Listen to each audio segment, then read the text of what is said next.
Bali is a place of intense contrasts. You will see 5-star hotels, prime star spots, and yoga studios side by side with 5 a.m. open air markets, active volcanoes, and a deep devotion to Hindu Balinese religion. Even in the most rural areas, Hindu Balinese art and dance is just as elaborate and prevalent as in the city. The Balinese famously resisted conforming their culture and traditions to Dutch and Japanese colonization, and it is this preserved yet openly shared culture that brings so many visitors here every year. What you want out of Bali, which side of it you want to experience, is totally up to you. It is a mashup of ancient and modern, of humble and luxurious, of religion and diversity, but welcomes you all the same to sample as you please.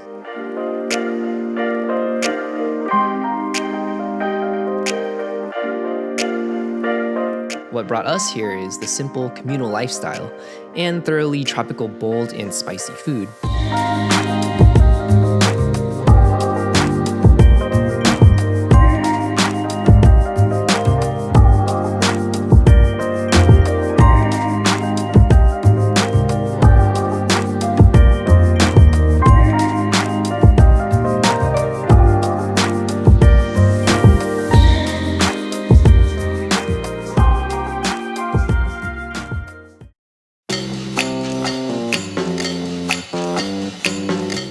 Ibuoka is famous for having the best babi guling in Ubud.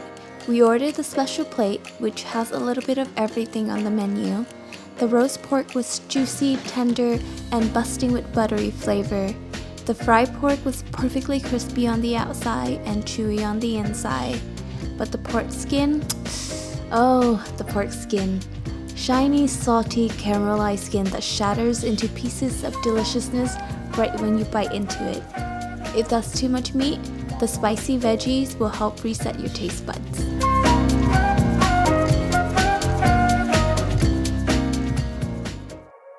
That biking tour was almost like the perfect opener to our trip because we literally saw Ubud moderns with tourism's attractions and everything, and then we, within the matter of like 10-15 minutes, we bike into this whole, it's like a different world. I was watching this woman, and she's like in her 70s, like super old, she's tiny. Our tour guide was talking about how, these are 70, 80 years old women, but they can carry up to 50 kilos up to 50 kilograms on their head. That's crazy. To travel to a country is very important, to see the country, see the people, see the history, how they gotten to where they are, and what each of those things means and what they signify. In Bali, we don't have like that system like you guys. You have breakfast together, lunch together. But in Bali, we just doing that one only when we have a celebration. Yeah. But for the everyday, we just eat when we feel hungry. We have so many words for one thing. Like to eat. We have more than 4 words, I think. We have ngajeng, rayunan, medar, mantet, ngamah, leklek. So it's all the words mean to eat. We're used to being individual, living in apartments separate from our families. We come visit on holidays, but for them it's even bigger than that. In one compound, sometimes they live with more than one family. Like me, when I live, there is 3 families. There's about 20 people there living together. The tour guide's family, it was his compound. They opened up their family cooking to us, so we got to sit down and have a traditional Balinese meal with the family.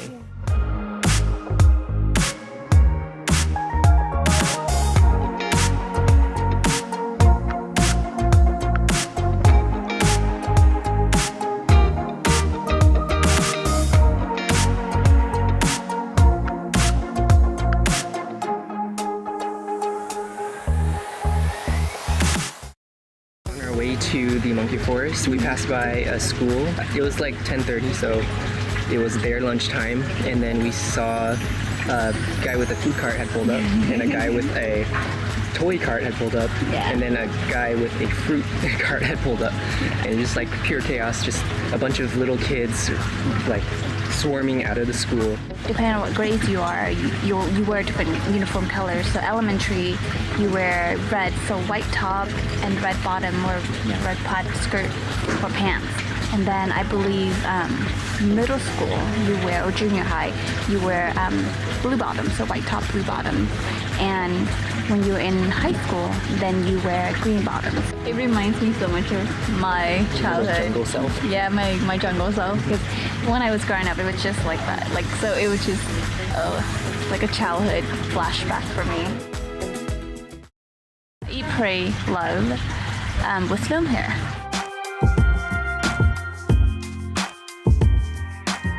We ordered the Indonesian ridge stafel. They have tuna, smoked duck, grilled chicken, they have satay. I believe they also serve like the green vegetable. So the green vegetable that we see a lot here are like bean sprout, string bean mixed together with Thai chili. But so far, so good.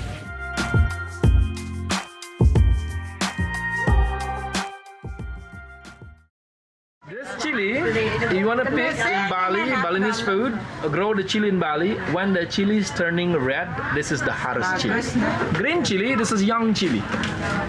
This is not ripe yet. So later on when you make sambal, we call sambal masak, uncooked sambal, we play with the green one, not the red one. Yeah? So this is my favorite tour. This is your idea. For obvious reason.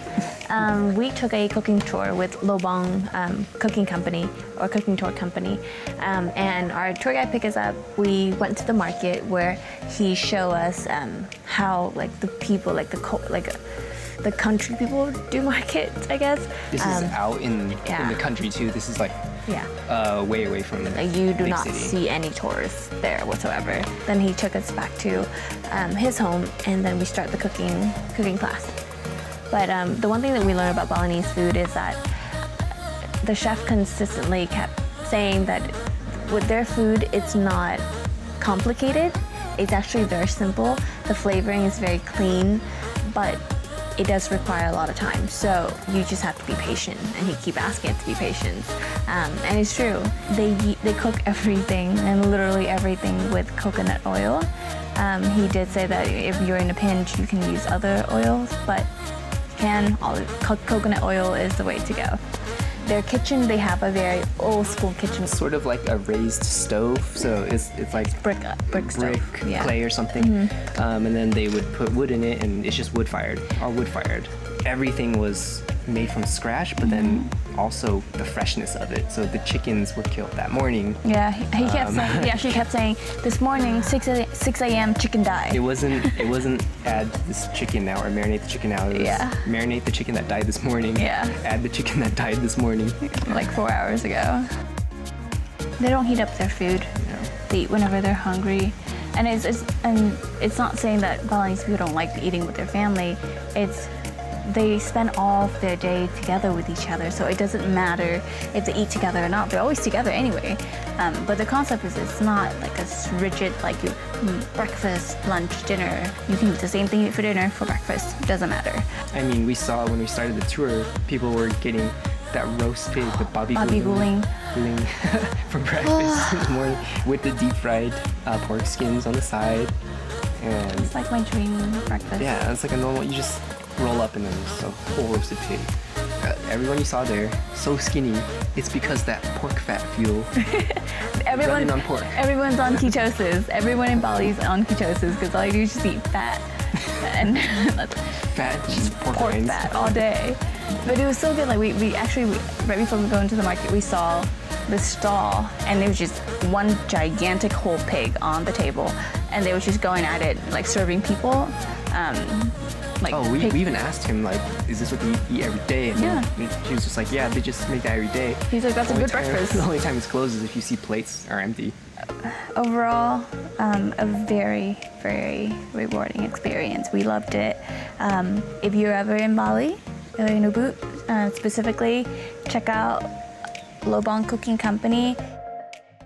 So our tour guide, Sunday or Mare, Yeah, sorry. during the tour we expressed a lot of interest in finding street food or just really good local food. We're kind of tired of finding food in the city. He actually recommended us a place in his village that makes nasi ayam. So afterwards, he set us up with a driver who took us to actually go get some nasi ayam. So this is how the locals do their to-go boxes or takeaway boxes. They just wrap it in some wax paper and then banana leaf. My favorite part about this whole thing is this crispy chicken skin right here. It's like perfectly fried to the point when you bite into it, it's like have that loud crunch, but it's so satisfying. And their spices, the reason why I put all of this thing out here is that because I'm not gonna eat it. I'm gonna eat it. My stomach can't take it. Yeah, but I mean, it's really good. I tried some last night and it was really good. It just hurt, but it's a good kind of hurt if you like spicy stuff. 150. 250 to 350. So how much is it for that's one? This one 100,000. Okay. This one 150. 240. Yeah, this is the long difference. Okay. 230. Last Nah, one. 230. Okay, cool. The sarung is the size. Good? Not strong? Yeah, that's good. That's good. Good, you're fine. Good job. There you go. And then I have the hair like this for cover the hair. Just about every aspect of life here relates to Hinduism, the main religion in Bali. Offerings in the form of rice, sweets, and flowers peppered the streets and every indoor space. With over 20,000 temples, you will most certainly encounter religious events, as they are constantly happening. Temples are mostly situated in lush greenery, often tucked away and hidden from the bustling streets of the cities. Many of them require a small hike to get to, but you will realize that the view is worth the trek. We did a temple tour which covered 4 to 5 different temples in the area. Though they are all interesting in their own way, we much prefer the water temple above the rest.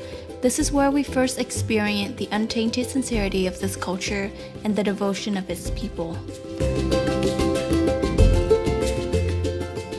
We visited a couple of temples on our first day, but the one that stuck out to us the most is Tirtha Empor Temple.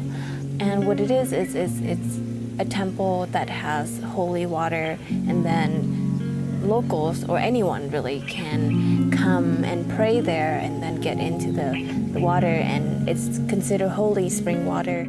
You can't wear the same sarong that you wear inside the pool. You have to wear a different kind of sarong that you can rent from them to go in the water, and then once you finish, you have to change out of it back into the sarong that you came in with. I like the fact that that temple is so open, to any religions, anyone, any culture, any ethnicity, just to come in and just, you're here for the same thing. You're just praying for something good.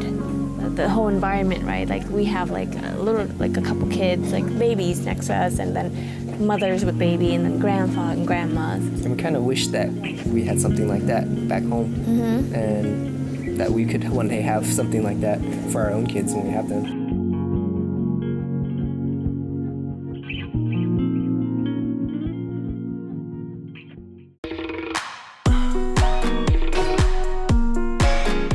Banjar Hot Springs is a popular pit stop on the drive between Ubud and Lovina. It's basically an outdoor pool with natural hot spring water flowing out of sculpted spouts. And the vibe is very much like a small water park, but with warm bath water, which can be a little weird on a hot day, but overall feels pretty good on your muscles and joints. You can also buy snacks and drinks at the shop near the entrance.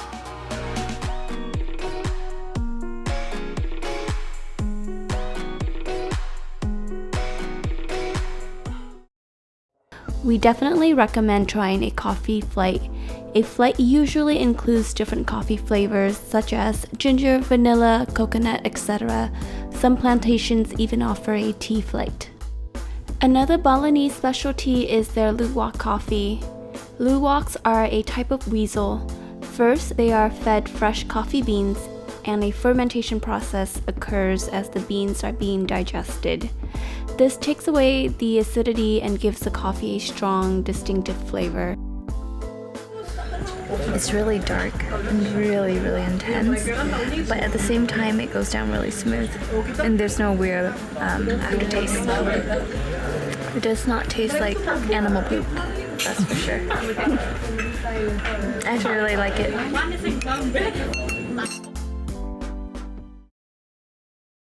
Billy and I stopped by this food stand along the way from Lavina to Boot, and we bought these. These are mangosteen. They call this the honest fruit.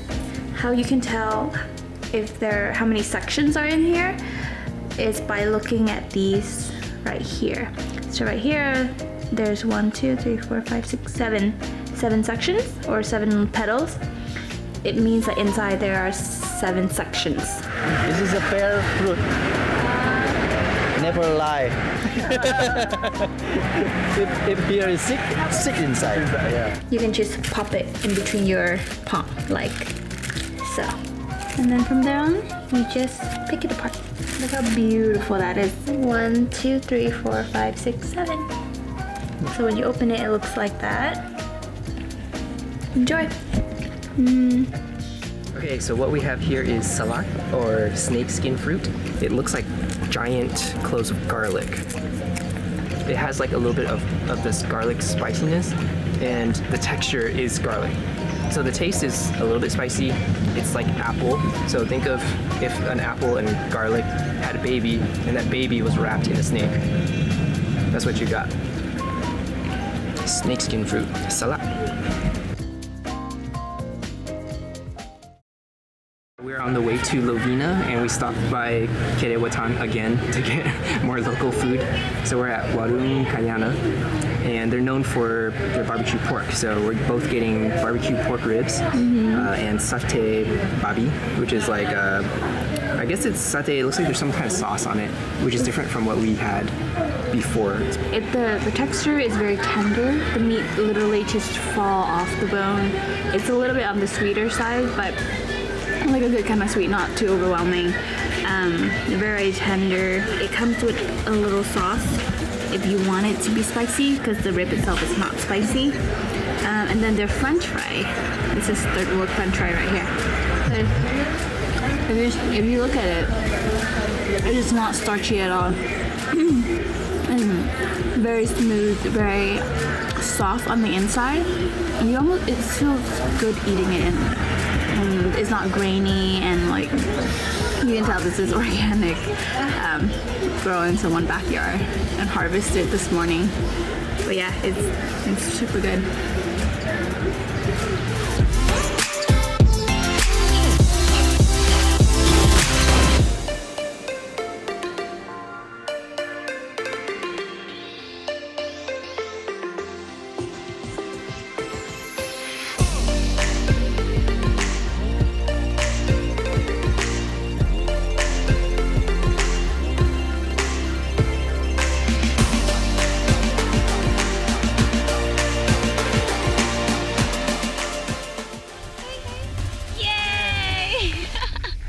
Good job, honey.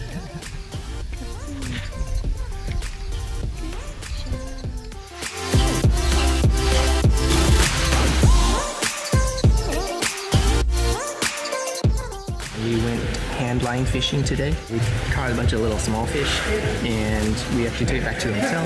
And the chef here prepared it for us. So we made deep fried sweet and sour with the bodies, and then with the heads, we made fish soup, Balinese fish soup. So all these guys were alive just a few hours ago, or actually an hour ago.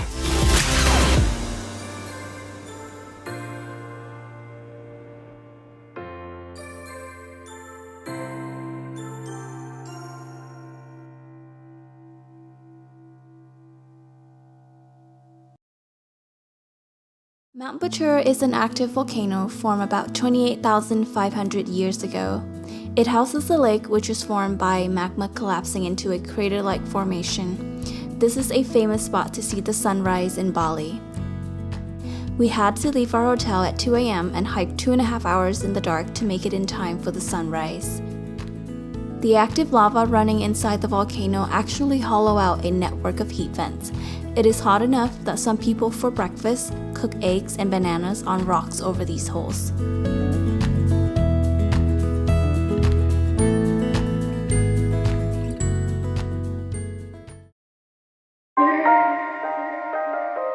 Coming to Bali, we were expecting to be charmed by tropical paradise and exotic food.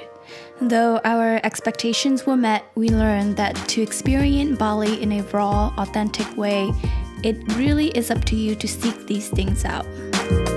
There's no hiding the fact that poverty and hardship here is very real.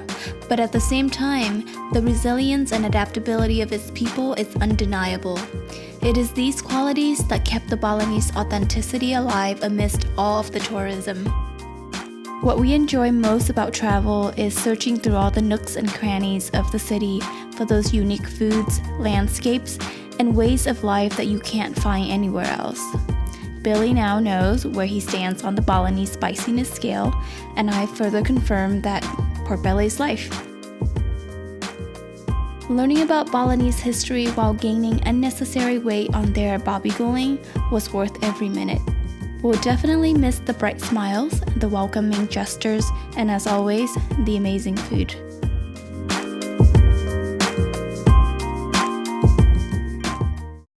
This place has been around for ages. Actually, eat, love, pray. Eat, pray, love. Actually, eat, pray, love. You can do whatever order you want. Yeah. Oh my god, I'm so fat.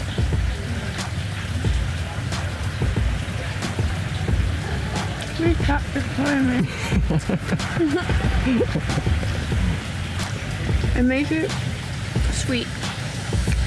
Just the way I like it. You are civilized.